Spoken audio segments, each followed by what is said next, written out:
Buenos días, a nombre de la Asociación Chilena de Patología, vamos a iniciar nuestra sesión eh, de hoy y quería hacer una pequeña reflexión. En el año 2006, el doctor Steven Gill presentó este trabajo en la revista Science, en el cual concluye, después de estudiar dos humanos sanos en todo lo que respecta a su microbiota, y después de evaluar que había muchas cosas que la microbiota intestinal hacía que el humano no podía hacer, él llega a esta conclusión. Los humanos somos superorganismos cuyo metabolismo representa una amalgama de atributos microbianos y humanos. Ahora también ya sabemos, después de algunos años, que no solamente representan el metabolismo, sino también están presentes en el estado de salud y enfermedad sus actividades. Para mí es muy grato poder presentar hoy día al doctor Jaime Poniatchik-Teyer, ampliamente conocido por todos ustedes, profesor titular de la Universidad de Chile, en estos momentos jefe de la sección de gastroenterología del Hospital Clínico de la Universidad de Chile, académico, con presentaciones y trabajos múltiples a nivel nacional e internacional, un gran amigo y ante todo un gran maestro de la hepatología. Adelante, Jaime.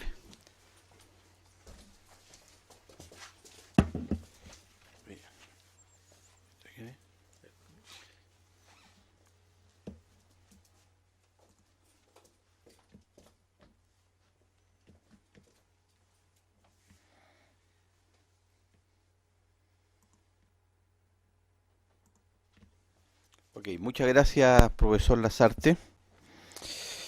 Ojalá no lo podamos defraudar con todo lo que dijo. En esta reunión yo la dividí en 4 partes. Yo primero voy a tratar de entusiasmar hablando sobre la microbiota e hígado, para que todos estén motivados para la segunda presentación del doctor Martín Goteland, que es experto en microbiota, es fisiólogo en nutrición, que él va a hablar sobre generalidades de la microbiota. Y después, 2 cosas que me parecieron importantes desde el punto de vista práctico. El doctor Lazarte se va a referir a la evidencia que hay sobre el uso de probióticos en algunas enfermedades hepáticas, y el doctor Nabor Uribe, que es becado de segundo año, experto en microbiota también, él va a hablar de la evidencia que hay en la actualidad sobre el trasplante fecal en algunas enfermedades del hígado. Esto de la microbiota se remonta hace mucho tiempo atrás, cuando estaba de moda como terapia de cirugía bariátrica los bypass y ayuno ileal. Y este trabajo del año 82 mostró que los pacientes, cuando se operaban, este es en tiempo cero mes, tenían la enfermedad de esteatopatitis, pero después de haber sido operado y tener el bypass y ayuno ileal, desarrollaban una enfermedad hepática que podía ser severa, como en este caso donde tenía una esteatopatitis muy marcada. Y ahí se usaba el metronidazol como tratamiento, y al control 3 meses después, por ejemplo, había una regresión casi total de esta enfermedad. Entonces es difícil no dudar de que aquí la microbiota tenga algún rol importante, porque los pacientes, cuando se hacían este bypass, tenían una asa ciega y tenían sobrecrecimiento bacteriano. En este trabajo, por ejemplo, del año 75, se describen un caso de una paciente que después de tener este bypass y ayuno ileal, desarrollaba una insuficiencia hepática, donde se biopsiaba y la paciente mostraba, aquí llamaban metamorfosis grasa, que bordeaba la cirrosis, es decir, rápidamente desarrolló una cirrosis. Y lo más interesante, que como parte del tratamiento, lo que se hacía era se revertía este bypass, y los pacientes, muchos de estos prácticamente mejoraban después de revertir el bypass. Entonces, si uno piensa, esto de la microbiota viene hace mucho tiempo, pero ahora en el último tiempo ya uno la empieza a sistematizar de mejor manera. Y cuando se habla, por ejemplo, de la hipótesis de por qué aparece la enfermedad por hígado graso, claro, hay varias hits, pero ahí ya empieza a aparecer claramente el eje intestino-hígado a través de la microbiota. Y cada vez más empiezan a describir cuáles son estos eslabones perdidos, ¿no es cierto? Empiezan a describirse que la disbiosis disminuye, por ejemplo, los ácidos grasos de cadena corta, alteraciones metabólicas, produce resistencia a la insulina, aumenta la gluconeogénesis, aumenta la lipogénesis. Hay varios ahora mecanismos propuestos. Tanto es así que en esta revisión de hace un par de meses atrás, ¿no es cierto?, hay secuencia donde se puede explicar mucho mejor todos los pasos por la cual un hígado sano empieza a progresar a esteatosis. Disminución, ¿no es cierto?, del receptor FX, se mantiene una inflamación activa, síndrome metabólico. Con esta disbiosis hay una producción de alcohol endógeno, es decir, hay varios mecanismos que podrían explicar esta enfermedad. También han aparecido varios estudios donde han correlacionado ahora la progresión de cada una de las enfermedades del hígado con disbiosis. Por ejemplo, aquí la progresión de hígado graso a esteatopatitis no alcohólica. Una situación mucho más avanzada y se relaciona con la aparición o el aumento de algunos tipos de bacterias. Entonces, hay varios mecanismos por el cual la microbiota puede mantener la inflamación activa y hacer que progrese cualquier enfermedad del hígado, desde un hígado sano hasta la cirrosis y el hepatocarcinoma. Y también en el último tiempo se ha planteado una cosa que me pareció a mí muy interesante, que es que los pacientes que tienen cirrosis hepática, por ejemplo, y desarrollan síndrome hepatorrenal, el mecanismo más importante es la vasodilatación espláncnica. Y eso se acentúa en algunos pacientes.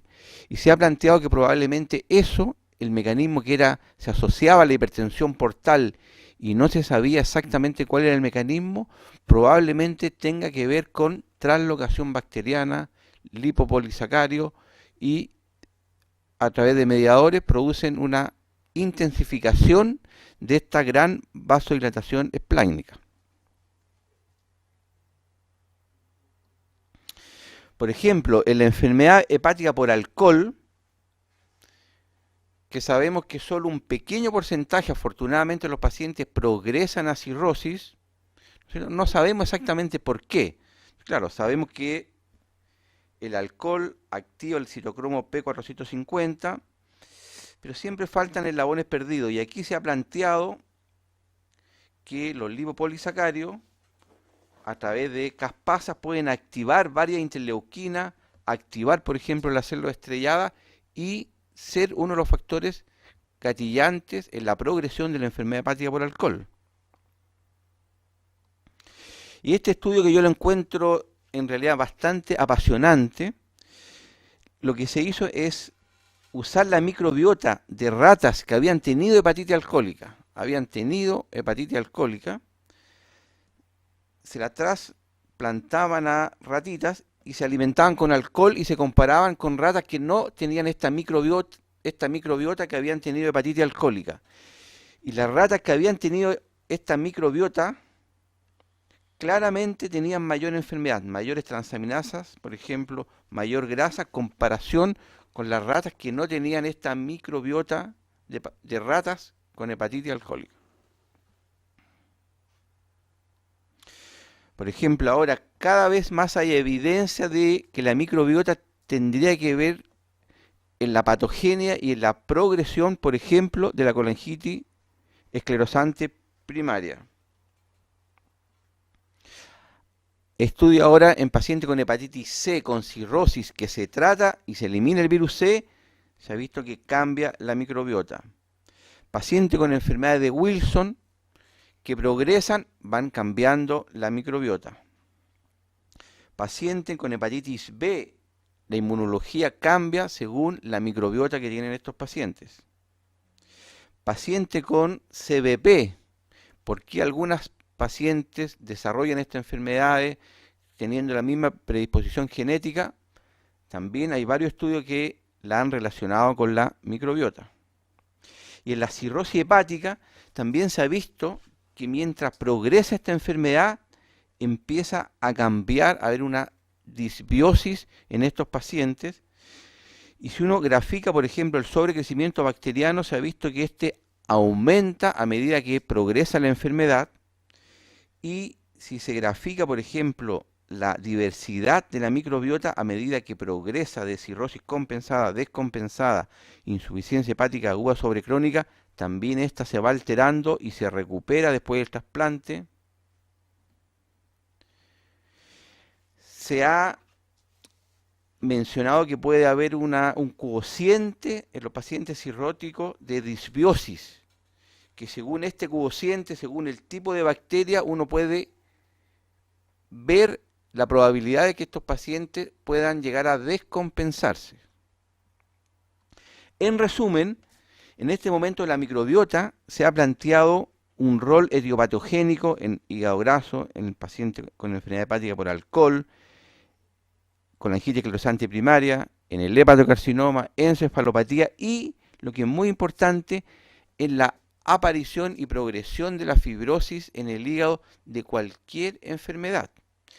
Y los mecanismos probablemente tienen que ver con el metabolismo de los ácidos biliares, la mantención constante de la inflamación, alteración de la inmunidad, alteración en el metabolismo energético y, como yo le mencionaba también, en mantener el tono vascular, lo cual es muy, muy interesante. Entonces, esto es lo que yo le quería contar a modo de introducción y ahora le voy a pedir al doctor Gotland, espero yo haberlo entusiasmado y estemos todos ansiosos de saber qué es lo que es esta famosa microbiota. Martín, por favor.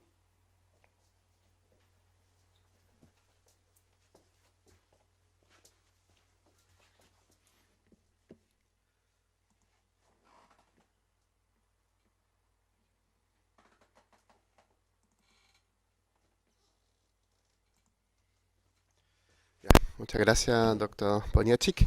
Bueno, le voy a presentar entonces algunas generalidades acerca de la microbiota intestinal.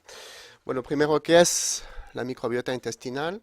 Se trata entonces de un ecosistema complejo que es albergado en nuestro tubo digestivo y que consiste principalmente de bacterias, además de arqueibacterias, de hongos y de bacteriófagos. ¿Ya? Lo importante es que en realidad esta microbiota ha ido coevolucionando con su huésped humano durante cientos de miles de años, resultando entonces en la generación de una estrecha relación simbiótica entre ambos componentes.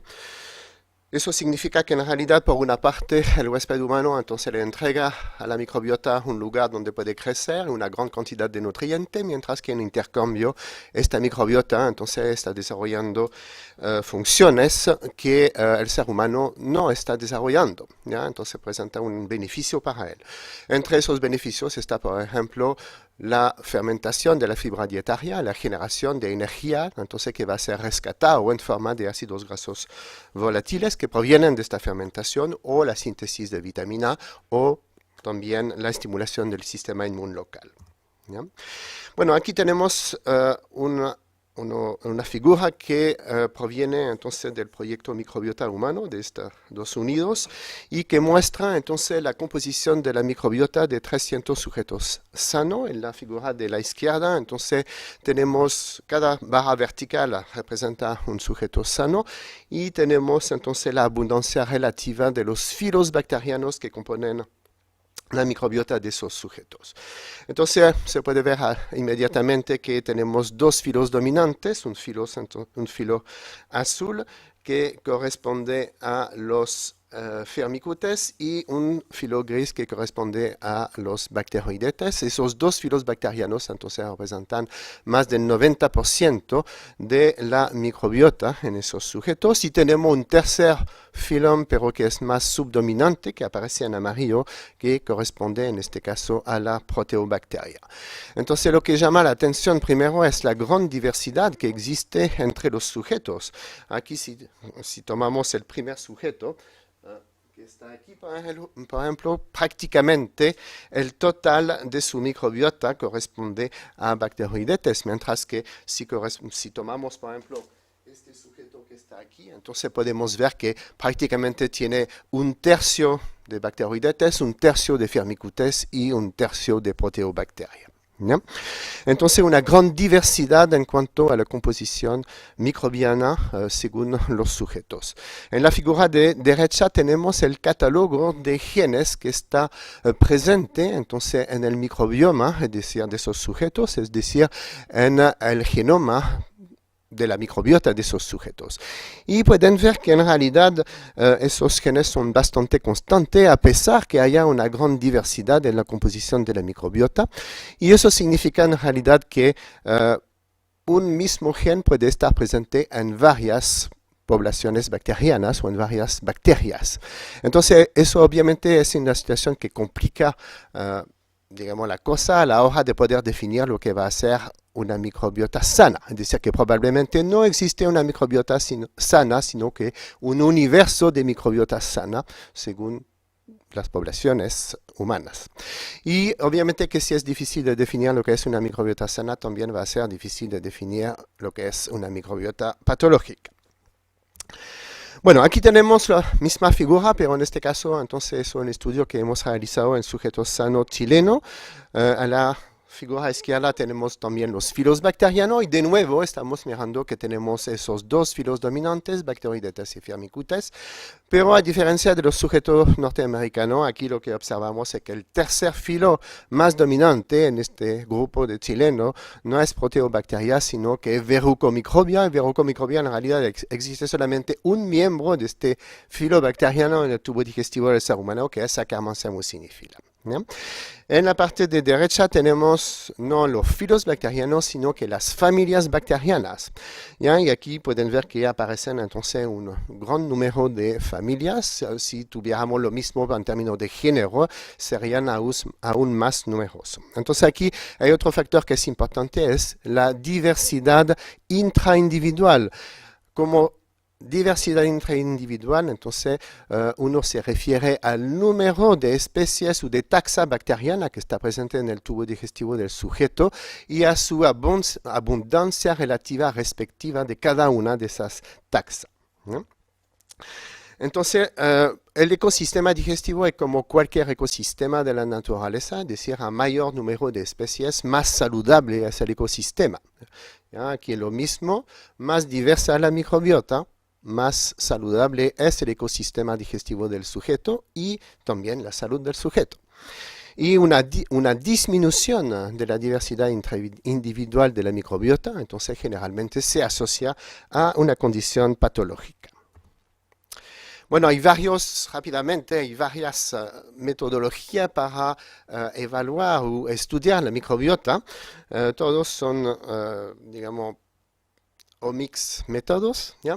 El primero entonces consiste a amplificar un gen específico del DNA bacteriano fecal, que es generalmente el gen que codifica para el 16S ribosomal, que tiene entonces zonas variables y zonas comunes a toda la bacteria, y posteriormente entonces se secuencia esos amplicones y se compara los amplicones obtenidos con bibliotecas de esos mismos genes, de tal forma que se pueda entonces caracterizar o identificar las poblaciones bacterianas presentes y se presentan los resultados como abundancia relativa de cada una de las taxa, filo, familias o género bacteriano presente. Pero obviamente aquí es solamente descriptivo, vamos a tener solamente las poblaciones que cambian eventualmente según el tratamiento, por ejemplo, de una patología. pero no nos dice cuál es la función o lo que está haciendo esta microbiota, y para tener esta información entonces tenemos que hacer o metatranscriptómica o metaproteómica. ¿Ya? En ese caso vamos a tener entonces cuáles son los genes de las poblaciones bacterianas que son expresados y que pueden eventualmente entonces explicar por qué vamos a tener un cambio en el intestino o en la salud del huésped. Y el último, que es muy importante también, es la metabolómica, es decir, el estudio de los distintos metabolitos producidos por la microbiota y que también explican entonces digamos, el impacto que puede tener la microbiota en la salud, y esta metabolómica puede ser realizada a nivel fecal o a nivel plasmático o eventualmente a nivel urinario, ¿no?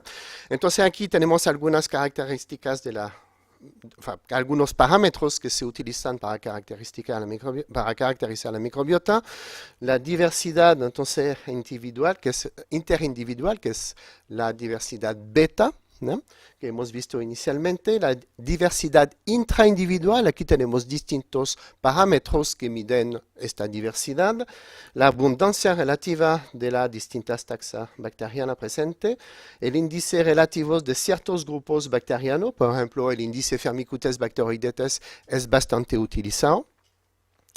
La microbiota nuclear presente, es decir, que es el conjunto de las poblaciones bacterianas que están presentes en todos los sujetos del grupo que tenemos, y eventualmente hay algunos estudios que hablan de enterotipos, es decir, que son grupos de poblaciones bacterianas que son influenciados por el efecto a largo plazo de ciertos tipos de dieta. Aquí tenemos, por ejemplo, una figura que muestra el efecto de la suplementación dietaria de animales con proantocianidinas de uva o con ácido gálico, y las figuras que tenemos a la izquierda entonces muestra distintos parámetros de la diversidad alfa bacteriana, ¿ya? Entonces podemos ver que con el último tratamiento con ácido gálico tenemos una reducción entonces de la diversidad intraindividual, es decir, se empobrece la microbiota de esos animales tratados. Mientras que en la figura de la derecha tenemos la diversidad interindividual, y cada punto entonces representa la microbiota de un animal, y eso permite de decir que la microbiota de un grupo de animal con un tratamiento determinado puede entonces ser totalmente distinto de la microbiota de otro grupo con otro tratamiento, como aparece en esta figura. Bueno, la dificultad en realidad del estudio de la microbiota se relaciona con el hecho que existen múltiples factores que impactan sobre la composición y eventualmente sobre la función de la microbiota. El más estudiado obviamente son los hábitos alimentarios, pero también está los antecedentes genéticos del individuo, la intensidad de la actividad física que está desarrollando, el género, la edad, obviamente que entre el recién nacido, el adulto joven y el anciano, la microbiota varía fisiológicamente, pero más complejamente puede también en un mismo individuo cambiar la microbiota según la estación del año, según el momento del día, ¿ya? Día o noche, eventualmente en la mujer según la etapa del ciclo menstrual, y también vamos a ver que existen varios factores ambientales que modifican la microbiota. Bueno, esta microbiota no está distribuida homogéneamente a lo largo del tubo digestivo. El 90 o más del 99% se encuentran en el colon. En realidad tenemos una gradiente de concentración de microbiota a lo largo del tubo digestivo.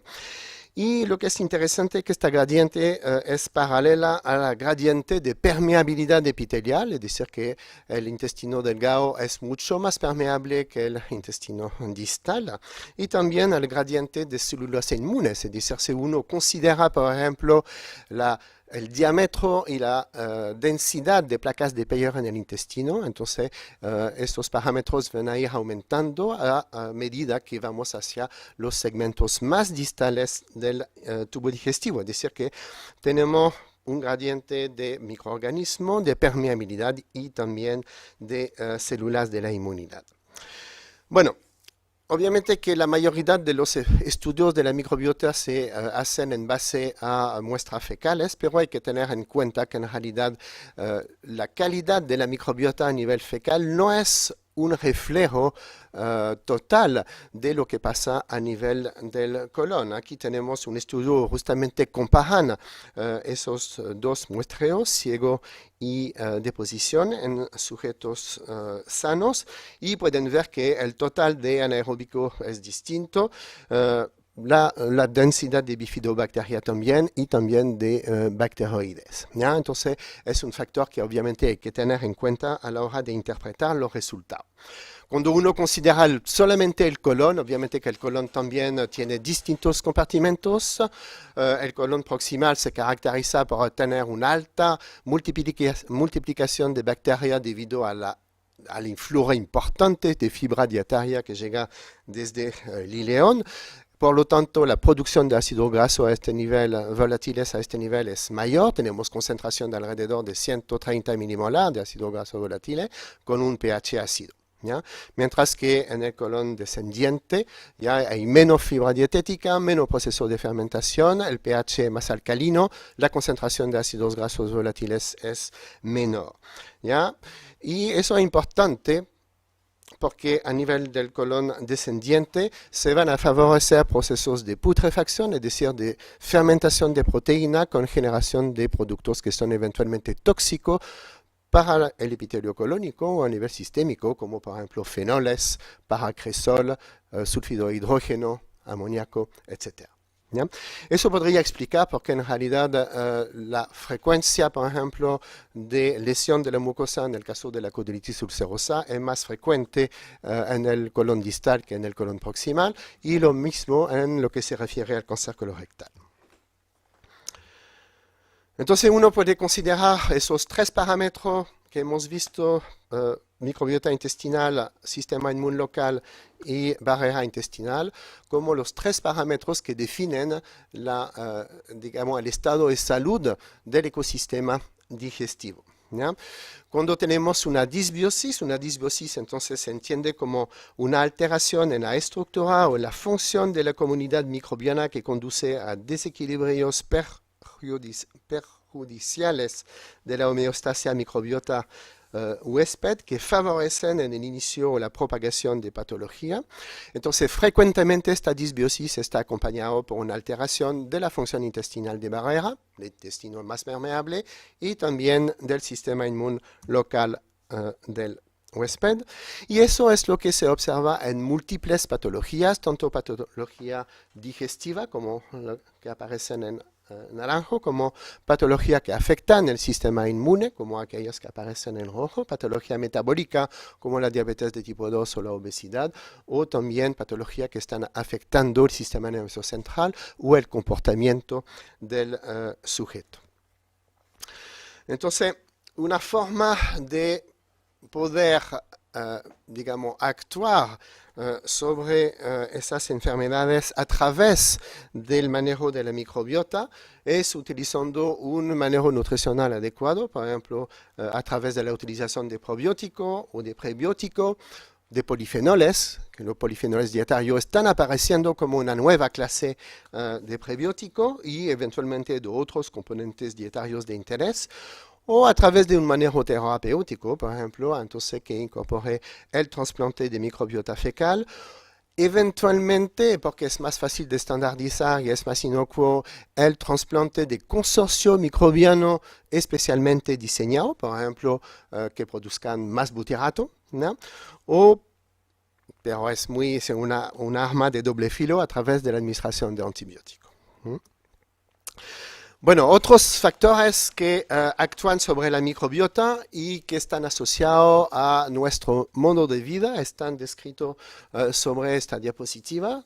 Tenemos, por ejemplo, el aumento de la higiene corporal o de uso de cosméticos, el consumo de agua clorada, el consumo de fármacos, de laxante, el uso y abuso de antibióticos, el aumento del consumo de alimentos ultraprocesados, de la presencia de aditivos en los alimentos, de contaminantes en los alimentos, la reducción del consumo de fibra, el aumento, la vacunación, el mayor estrés de la vida cotidiana, el sedentarismo o falta de actividad física, el menor tamaño de la familia, el aumento de la prematuridad en los nacimientos, la reducción de la leche maternal, son todos entonces factores que actúan sobre nuestra microbiota, seleccionando entonces clones de microorganismos que son un poquito más virulentes que los clones de nuestros antepasados, ¿ya? Que no eran afectados por estos factores ambientales. Bueno, algunos de las moléculas que pueden expresar entonces la microbiota se relaciona entonces a patrones moleculares asociados con esta microbiota y que son capaces entonces de activar o estimular ciertos receptores de la inmunidad innata, ¿ya? Como por ejemplo los NOD receptores o los Toll-like receptores que están presentes o en la membrana apical de los enterocitos, entre otros, o adentro de los enterocitos o de los colonocitos. Y en realidad, según las poblaciones bacterianas que están presentes en el lumen, la activación entonces de estos receptores puede generar entonces lo que va a ser un tono inflamatorio basal o protector, digamos, o si tenemos bacterias que son un poquito más virulentes, entonces vamos a generar la producción de péptidos antimicrobianos, de citoquinas, con una respuesta inflamatoria moderada, o en un caso extremo, entonces si tenemos la presencia de patógenos o de población realmente muy proinflamatoria, vamos a tener una exacerbación de la respuesta celular con eventualmente una muerte celular y un daño tisular. Y eso se puede traducir entonces en un aumento importante de la permeabilidad intestinal o colónica. Entonces, en realidad, el cambio de virulencia de los microorganismos de la microbiota es un factor que está apareciendo como importante para explicar entonces los efectos negativos que pueden tener sobre la salud del individuo. Aquí tenemos el ejemplo, por ejemplo, de animales que fueron tratados durante 6 meses con sucralosa, que es un edulcorante no calórico que es ampliamente utilizado por la población en Chile. Y lo que se puede ver es que después de los 6 meses, cuando se evalúa la expresión de genes entonces en la población de la microbiota de esos animales, en realidad tenemos un enriquecimiento de los genes que codifican por distintos factores de virulencia, como la síntesis de lipopolisacárido, la síntesis de flagelina, por ejemplo, la síntesis de ciertas toxinas o de ciertos sistemas de secreción como de tipo ESAT, sistema de atrapamiento de hierro o sistema de resistencia a antibiótico, ¿no? Entonces tenemos una microbiota que es más virulenta en esos animales y eso podría explicar por qué esos animales entonces van a ir desarrollando intolerancia a la glucosa y eventualmente resistencia insulínica. De hecho, en esos animales se ha observado que este cambio en la microbiota se asocia en un aumento de los factores de inflamación a nivel hepático, ¿no? Aquí tenemos un estudio más reciente en sujetos entonces controles que desarrollaron una enfermedad hepática no alcohólica y de la misma forma entonces tenemos en esos sujetos un enriquecimiento de los genes que codifican para lipopolisacáridos, que son las dos primeras figuras, y pueden ver que claramente el enriquecimiento, la expresión de esos genes entonces permite de poder diferenciar los sujetos controles de aquellos que presentan la enfermedad no alcohólica y también de poder separar entonces aquellos que presentan un NASH de aquellos que presentan solamente la enfermedad hepática no alcohólica en una intensidad menor. Y lo mismo se observa con los genes entonces, que codifican para la flagelina. Entonces, de nuevo, en esta situación, tenemos en esos sujetos entonces, una microbiota que es más virulenta y eso más allá del cambio de la microbiota que se podría observar y que a veces no son tan importantes. ¿ya? Entonces, probablemente el factor importante en este caso, entonces, son los factores de virulencia asociados a la microbiota que pueden explicar, entonces, que podamos tener un impacto negativo sobre la salud. Bueno, obviamente que hay que considerar que la microbiota genera un gran número de metabolitos a partir de los macronutrientes y de los no nutrientes que llegan a nivel colónico. ¿Ya? Aquí tenemos algunos de estos metabolitos descritos, aquellos que aparecen en rojo, entonces son más metabolitos que son tóxicos, eventualmente pueden pasar a la circulación. De hecho, el paraquetol sulfato y el endoxisulfato son considerados como toxinas urémicas, tienen un impacto negativo a nivel del endotelio vascular, a nivel renal, y también han sido involucrados en la generación de daño a nivel hepático. ¿Ya? Y tenemos metabolitos que son considerados más bien como protectores, que son los ácidos grasos volátiles, y también distintos tipos de lactonas o de ácidos aromáticos orgánicos que provienen entonces del metabolismo de los fitoquímicos. ¿Por qué son importantes los ácidos grasos volátiles? Porque pueden tener múltiples actividades fisiológicas a través de la estimulación de sus receptores, GPR41, 43, 109A, y esos receptores están presentes en múltiples tejidos del organismo, por lo cual la circulación de esos ácidos grasos a nivel periférico entonces puede traducirse en efectos fisiológicos que son metabólicamente interesantes para el huésped. Bueno, en conclusión, entonces esta microbiota está formada principalmente por Bacteroidetes y Firmicutes. La diversidad interindividual de la microbiota es elevada, lo que vuelve difícil de definir lo que es una microbiota sana o patológica. La disminución de la variabilidad intraindividual de la microbiota, llamado disbiosis, entonces se asocia generalmente a una situación patológica y está acompañado generalmente por una alteración de la permeabilidad y de la inmunidad local. La microbiota produce una gran diversidad de metabolitos a partir de los macronutrientes, no nutrientes de la dieta. Algunos son beneficiosos para la salud del huésped, mientras que otros favorecen el desarrollo de alteraciones metabólicas e inflamatorias. Por estas razones, entonces, la microbiota actualmente está apareciendo como un blanco de interés para la prevención y o el manejo nutricional o terapéutico, entonces, de distintos tipos de enfermedades. Muchas gracias.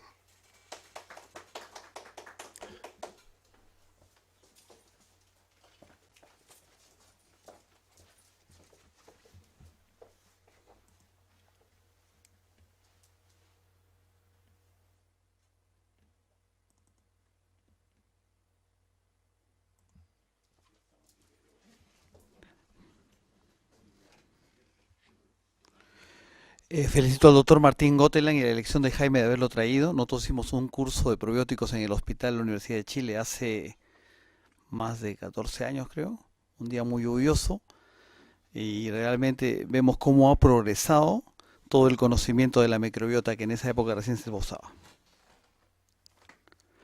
Entonces, inicialmente en los primeros trabajos se hablaba lo que ya ha expuesto el doctor Gotelan sobre esta cantidad que van aumentando hacia distal, con predominio siempre de anaerobios. Pero ahora que en los últimos estudios también, ustedes saben que hasta el año 83 se pensaba que había esterilidad dentro del estómago por la presencia de ácido clorhídrico. Pero nosotros sabemos ahora que incluso hay unas cianobacterias que viven en unos lagos donde hay cianuro por la zona de San Francisco, en el estado de California. Y ahora se ha visto de que en el estómago tenemos no solamente Helicobacter, tenemos algunas otras bacterias y también hay virus. Y a nivel del esófago distal, que tiene un pH menor a 4, también. Y en los otros lugares con diferentes pHs, todo lo que ya mencionó el doctor Gotelan. Pero ahora también sabemos que, por lo mencionado por Jaime también, de que esta microbiota va a tener alguna participación en el hígado, ¿no? Entonces ya se han mencionado todos estos conceptos. Nosotros nos vamos a referir básicamente en los probióticos relacionados con el hígado. Ustedes saben que la definición más importante de probióticos es la de la OMS. en la cual se menciona como microorganismos vivos, los cuales cuando son administrados en cantidades adecuadas confieren beneficios en la salud del hospedero. Y tenemos en estas guías de la Organización Mundial de Gastroenterología, que es el mejor resumen que ustedes, cuando prescriban cualquier probiótico en cualquier condición, van a tener la identificación del género, la designación de la cepa, ¿no? Cuántos organismos hay, cuáles son las condiciones de almacenamiento que se recomiendan, si hay inocuidad bajo la condición del paciente, fundamentalmente, cuál es la dosis, que ese es uno de los grandes problemas, la dosis y el tiempo que se debe utilizar un probiótico.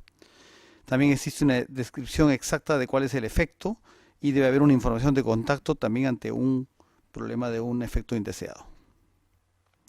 Por ejemplo, vamos a utilizar a un conocido nuestro, que lo tenemos la mayor parte de personas en el mundo, o sea, por la mitad por lo menos, que se llama Helicobacter, y cada probiótico debe ser mencionado como con su género, su especie y su cepa, o sea, nombre, apellido paterno y materno, ¿no? En este caso, el género es Helicobacter, la especie Helicobacter pylori, y dentro de ellas hay muchas cepas. El doctor Quigley en este trabajo de este año nos menciona cuáles son los principales mecanismos de acción de los probióticos. En primer lugar tenemos a nivel de la microbiota y la parte luminal del intestino sus efectos antibacterianos, antivirales, la exclusión de patógenos por vía de adhesión, el metabolismo se modula también por lo que ya se mencionó, los ácidos grasos y los ácidos biliares. En segundo lugar, la barrera intestinal, por la apoptosis, inhibir la apoptosis epitelial, promover la capa de mucus, incrementar la producción de las proteínas de la unión a nivel intestinal, la secreción de inmunoglobulina A. En tercer lugar, por las respuestas inmunes, la secreción y estimulación de la IgA, el aumento de estos TLR, que son los receptores Toll-like, que promueven los linfocitos T reguladores, que son los Tregs, las citoquinas antiinflamatorias, que son promovidas, y la inhibición de la degranulación de los mastocitos. En cuarto lugar, la función neuromuscular por aumentar la sensibilidad visceral, aumentar también el tránsito intestinal. Finalmente, el eje cerebro-intestino-microbiota, que fue mencionado también por sus efectos mediados por el vago y la producción de neurotransmisores. Ya ustedes saben que todos los probióticos son diferentes, estas fotos son de diferentes perros, pero todos son totalmente diferentes en su comportamiento, en su forma de comer, en su actividad, ¿no? Y ustedes pueden revisar, nosotros vamos a hacer un pequeño resumen de lo que ya hay una cierta evidencia, pero pueden revisar la guía de la OMG, las guías del Dr. Floch, que salen cada 4 años, y pueden buscar a estos diferentes investigadores en probióticos a nivel mundial, ¿no? Por ejemplo, acá tenemos el Dr. Floch, que es bastante imparcial en sus apreciaciones. Él hizo esta revisión en el 2015, este año va a ser la siguiente, y ahí tenemos algunas recomendaciones para hígado. En este caso él recomienda con evidencia A para la encefalopatía hepática utilizar un cóctel de probióticos que es el BSL número 3, y también se ha visto alguna evidencia para enfermedad por hígado graso no alcohólico. En esta guía ustedes pueden encontrar algunas cosas que han sido más demostradas, en este caso la prevención y tratamiento de la encefalopatía hepática, ¿no? Y se asocia a prebióticos como la lactulosa para prevención y tratamiento de encefalopatía hepática. Y hay una mezcla probiótica también que podría ayudar en la encefalopatía hepática mínima. Y también ya ellos ya mencionaban lo que se ha estado mencionando, que tiene mucha relación con el metabolismo en la enfermedad hepática grasa no alcohólica, ¿no? Se ha visto como valores ver el OMA, ver la colesterolemia, el factor de necrosis tumoral, las pruebas de función hepática, y se necesitan más estudios. Eso estaba visto en el año 2017 en esta guía, ¿no? Y acá en cuáles podrían ser. En este caso se utiliza acá, que ya lo conocemos hace muchos años, un prebiótico, la lactulosa. Tenemos esta mezcla de probióticos como profilaxis primaria de la encefalopatía hepática, y también esta otra mezcla. Para la encefalopatía hepática mínima, también otra mezcla probiótica. y para un resultado como mejoría de las aminotransferasas, otra mezcla probiótica. Ahora, hay un par de trabajos que voy a hacer lo último que voy a presentar. Este rol promisorio se hizo en esta revisión de los probióticos y otro grupo con terapia simbiótica. Como recordarán, simbiótico es una mezcla de un probiótico con un prebiótico, ¿no? El prebiótico son generalmente fibra no absorbible. Y se vio mejoría en los niveles de aminotransferasas y reducción de la actividad proinflamatoria en pacientes que tenían esta enfermedad, ¿no? Acá vamos a ver un resumen. Este es el outcome primario en relación a lo que es las aminotransferasas, la lalinoaminotransferasa con un resultado positivo y la AST también con un resultado favorable, contra placebo, ¿no? O sea, se refiere a que algunos trabajos fueron con probióticos y otros con simbióticos. Igualmente este outcome secundario para ver la rigidez hepática en la parte de arriba, que también es favorable, y para el cambio del nivel de factor de necrosis tumoral en la parte de abajo.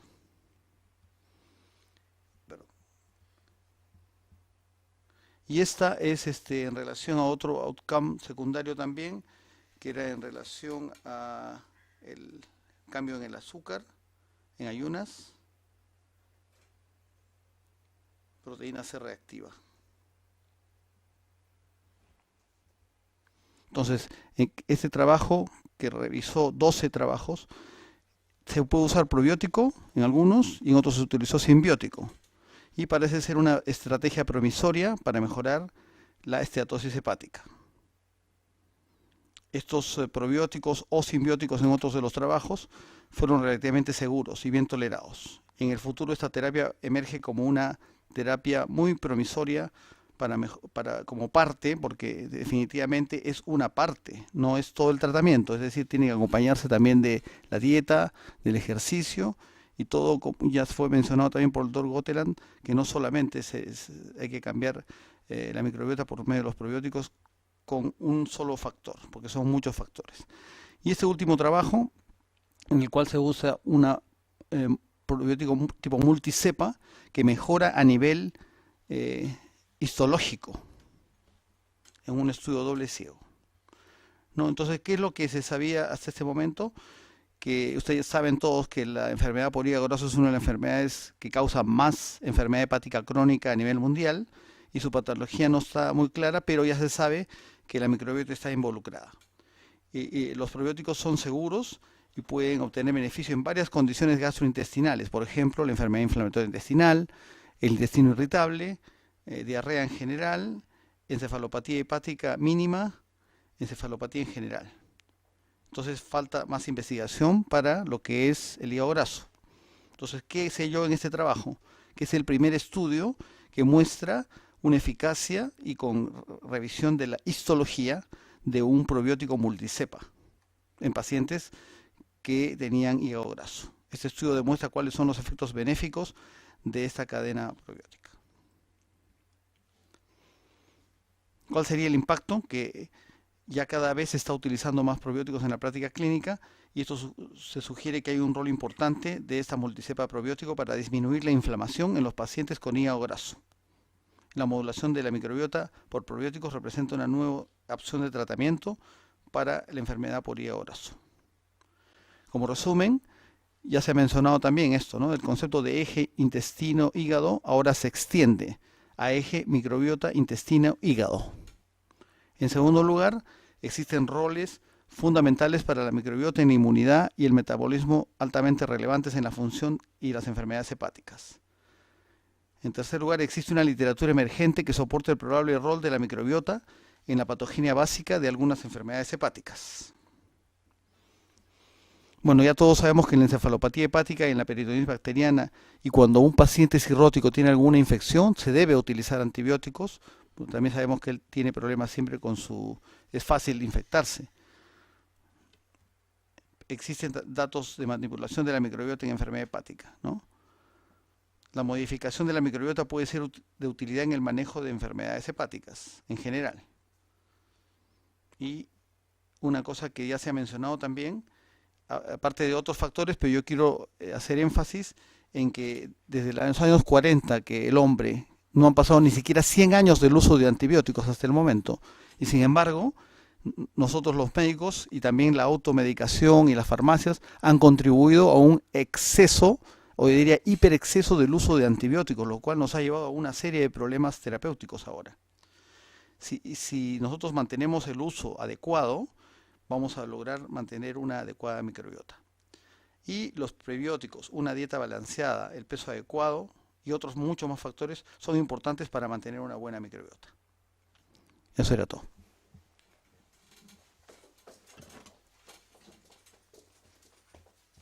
Quitamos la esperanza en el trasplante de microbiota. Tenemos. Aquí está todo. Buenos días, agradezco la invitación. Y la idea es mostrarle a usted enfermedades en donde el trasplante se puede aplicar, particularmente en enfermedades del tipo hepático. Que las microbiotas, lo que hemos conversado, son más de 100 billones de bacterias que están en el tubo digestivo, que tienen una relación simbiótica estrecha con nosotros, que tienen extensas funciones, desde el catabolismo, vitamina, almacenar grasa, funciones de defensa, de barrera, mantención de la inmunotolerancia, y que la disbiosis altera su equilibrio, y esto se ve en muchas enfermedades: intestino irritable, obesidad, enfermedades cardiovasculares y asma. Sabemos hace muchos años, ¿cierto?, que nosotros, entre humano y humano, tenemos una igualdad del 99.9%, somos muy semejantes unos a otros. Sin embargo, la microbiota tiene una variación del 80%. Cuando uno ve a la literatura y dice ¿dónde se puede usar el trasplante fecal?, sabemos en el año 2017 que está absolutamente indicado y comprobado para Clostridium difficile.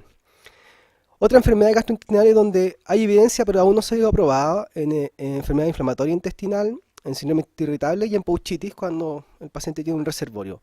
Y hay indicaciones que son novedosas, por ejemplo para encefalopatía hepática y hepatitis B. Y esto, bueno, además de otras que ustedes pueden ver, sepsis, enfermedades hematológicas, enfermedades del sistema neurológico. Por tanto, hay mucha indicación y probablemente esto va a seguir creciendo. Y a julio del 2019 hay más de 200 estudios clínicos registrados en el Clinical Trials que están trabajando con este tema. ¿Qué hay respecto a la hepatitis B? Acá tenemos un estudio con 10 pacientes, en donde vemos pacientes que están sanos, vemos pacientes que tienen infección crónica y otros que tienen cirrosis, y se mostró cómo era en la cavidad vocal la variabilidad que tenían respecto a la microbiota. Y vemos que los pacientes sanos, representados en rojos, tienen mucha más cantidad de microorganismos codificados en relación a lo que tiene un paciente con hepatitis B cirrosis. Por tanto, el estar enfermo, al parecer, de cualquier patología, hace que nuestra microbiota vaya disminuyendo, que ha sido lo que hemos visto en esta mañana. Acá vemos que pacientes que tienen hepatitis B y que usan crónicamente tenofovir o entefovir, se sabe que una minoría de los pacientes logran seroconversión a antígeno E. Acá hay 18 pacientes, son todos estudios muy pequeños, en 5 se usó de ellos trasplante fecal y 3 de ellos fueron control. Usaron un trasplante fecal por mes, el mínimo fueron 4 y el máximo 7. Y vemos nosotros cómo los pacientes fueron, los que tuvieron trasplante fecal, la variación fue tremendamente distinta respecto a los controles. Por tanto, podría ser en hepatitis B crónica una indicación del trasplante fecal. ¿Qué hay en encefalopatía?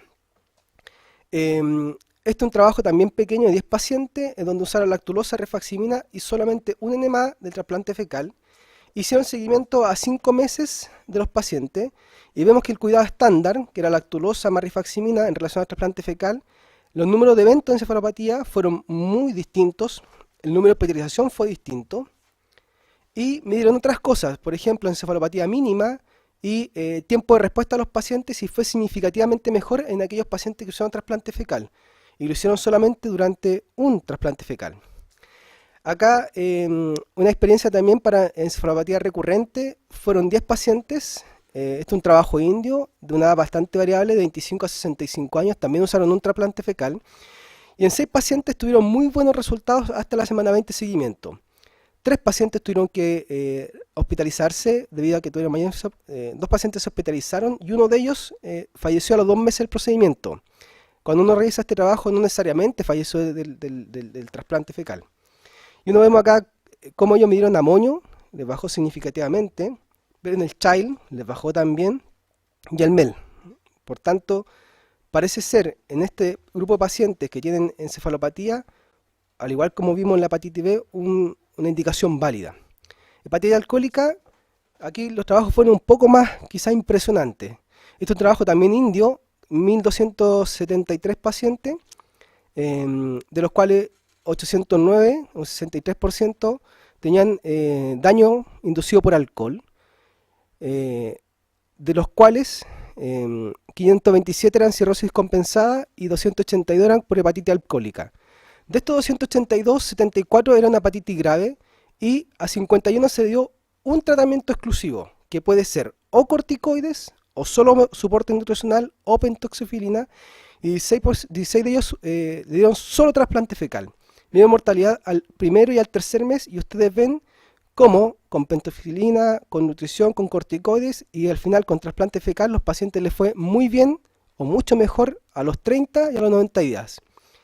Por tanto, parece que en hepatitis alcohólica grave, el trasplante fecal, por lo menos en este trabajo, es bastante importante su resultado.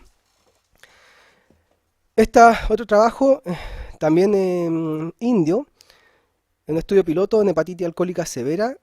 Sabemos que el paciente con hepatitis alcohólica severa, su mortalidad al mes está calculada cercana al 50%, y hay un grupo de pacientes a los cuales no se puede usar corticoide habitualmente porque están sépticos o tienen hemorragia digestiva. Estos son 195 pacientes, 51 tenían hepatitis severa y 38 de ellos, o sea el 75%, no se le podían dar corticoides por las indicaciones que vimos recién. Ahora, esto es un poco distinto porque usaron un trasplante fecal, que midieron 30 gramos por vía sonda nasoyunal, cada día por 7 días. O sea, usaron 7 trasplantes fecales en 8 varones. Nosotros vemos cómo a los pacientes que le dieron este tratamiento, la supervivencia fue ostensiblemente mejor respecto al trabajo o al tratamiento estándar. Y por último, la colangitis clorosante primaria, sabemos que existen extremadamente pocas alternativas terapéuticas. Y esto es un estudio piloto en solamente 10 pacientes a las cuales se le dio solamente una dosis de trasplante fecal. Y vemos acá, en la fosfatasa alcalina, que precozmente a 3 pacientes vale un 30%, a los 6 meses los pacientes tenían disminución del 50% de la fosfatasa alcalina. Eso. Como comentario, probablemente todos hemos leído, hemos visto la guía para trasplante fecal en Clostridium difficile, y la verdad es que es bastante novedoso porque incluso se puede congelar la muestra, se puede transportar en cápsula, y una de las cosas importantes que, tal como por aquí el doctor Lasarte antes de empezar la reunión nos dijo, se está haciendo el estudio muy extenso de los pacientes para poder trasplantar o buscar el donador sano. Se tiene que descartar Klebsiella, beta-lactamasa, metricinoresistencia, buscar hepatitis B, hepatitis C, VIH. Por tanto, es un trabajo complejo, pero probablemente, como vimos, abre una ventana, sobre todo en hepatitis alcohólica grave, de que a los pacientes probablemente eso va a ser como el gran nicho que existe a probar la literatura en los próximos años. Gracias.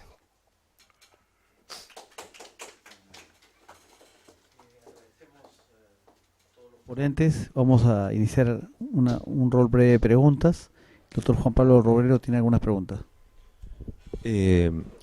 ¿Aló?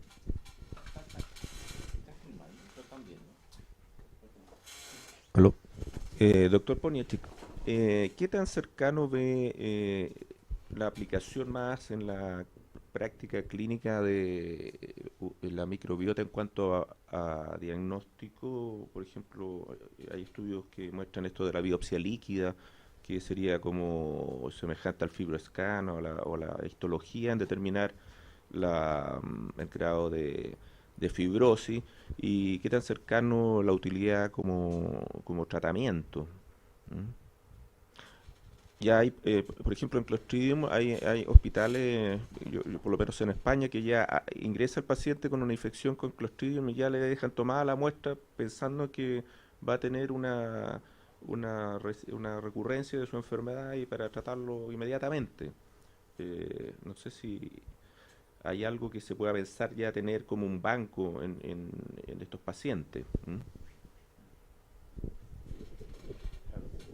Gracias, muy interesante la pregunta y es justamente lo conversamos antes de empezar con el doctor Goteland, en el sentido que si es verdad todo lo que uno piensa de la microbiota, uno piensa, el futuro de la medicina está en la microbiota, porque si de verdad mejora así los pacientes con hepatitis alcohólica, si un paciente con obesidad mórbida se le hace un trasplante de microbiota y de una persona delgada y baja de peso, si todo eso son maravillosos, son maravillas de la medicina. Pero lamentablemente, por lo menos ahora, aparte del Clostridium, no veo una aplicación diaria en la medicina.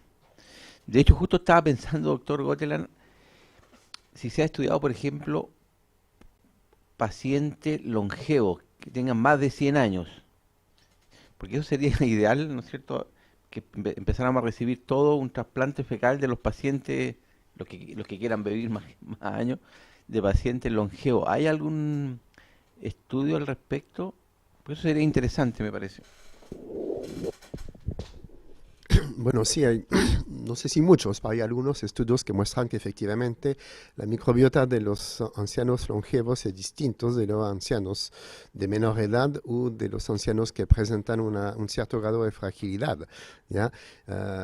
Y efectivamente hay estudios que proponen que se podrían aislar ciertas poblaciones bacterianas y utilizarlo como probióticos para los ancianos que presentan problemas de salud. Entonces sí, hay estudios en este campo, ¿no? Más aún en los países europeos, où prácticamente el número de ancianos longevos están aumentando en forma considerable. Yo creo, para terminar la pregunta de Juan Pablo, claro, este es un campo abierto que invitamos a los 10 becados, porque hoy día ingresaron 10 becados nuevos a la beca de gastroenterología de la Universidad de Chile, 5 al hospital de la Universidad de Chile, 4 al San Borja y 1 al San Juan.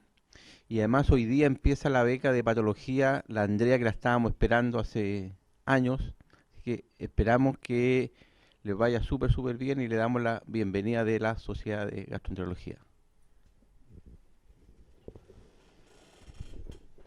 Quería decir algo y hacer una pregunta.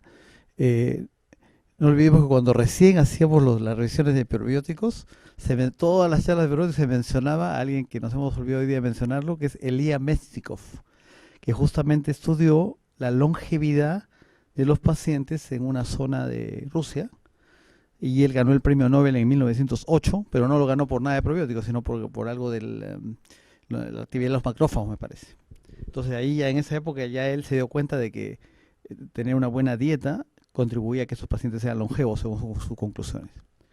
Doctor, ¿qué es lo que usted ha visto de nuevo en lo que a mí me ha fascinado mucho? Como dice Jaime, en realidad puede solucionar muchos problemas en modificar la microbiota. En lo que a mí me ha parecido súper interesante, los estudios en ratas, en ratones germ-free, sobre la conducta, o sea, sobre el autismo, sobre las cuestiones de la mente. ¿Qué es lo que usted ha visto ya que tiene más o menos un promisorio actuación de cambiar la microbiota en enfermedades mentales? Bueno, claramente es un campo que es muy amplio. En el caso del autismo hay varios estudios que muestran también que la microbiota de los pacientes autistas es distinta de la de los niños sanos de la misma edad. Bueno, aquí una gran complicación en realidad que digamos, el trastorno autista es muy variable en su presentación clínica. Y probablemente tenemos distintas patologías asociadas. Entonces, pero hay varios estudios, yo creo que como 2 o 3 estudios hicieron trasplante fecal a niños autistas y vieron que había un mejoramiento de la sintomatología. ¿Ya? El problema es que siempre este tipo el trasplante es, digamos, una herramienta que tiene un impacto puntual. Es decir, que en muchos de los casos hay que repetir el trasplante repetidamente para que se mantenga el efecto, ¿ya? En el caso de los autistas, no sé si se ha hecho este tipo de estudio. En el caso de otra patología, bueno, muy interesante la implicación eventual de la microbiota en la enfermedad de Alzheimer. ¿Ya? Hay bacterias de la microbiota que producen proteínas similares al beta-amiloide como un factor de adhesión, ¿ya? Entonces se ve también que hay variaciones en pacientes con Alzheimer y lo mismo en Parkinson, ¿ya? De hecho, en Parkinson se ha mostrado que eventualmente en modelos animal, digamos, el inicio de la patología podría ser a nivel intestinal. Eso considerando que prácticamente tanto en Alzheimer como en Parkinson, digamos, la alteración que se ve a nivel del sistema nervioso central también se observa a nivel del sistema nervioso entérico, ¿ya? Entonces que probablemente la inflamación inducida a nivel colónico por alteración de la microbiota o por disbiosis podría tener entonces un impacto sobre la acumulación de alfa-sinucleína, por ejemplo, en las células del sistema nervioso entérico y posteriormente en la migración retrograda de esa proteína hacia el sistema nervioso central. Entonces, es una temática que es realmente muy interesante y que probablemente va a abrir mucho el campo de la investigación en esta área de esas patologías neurodegenerativas.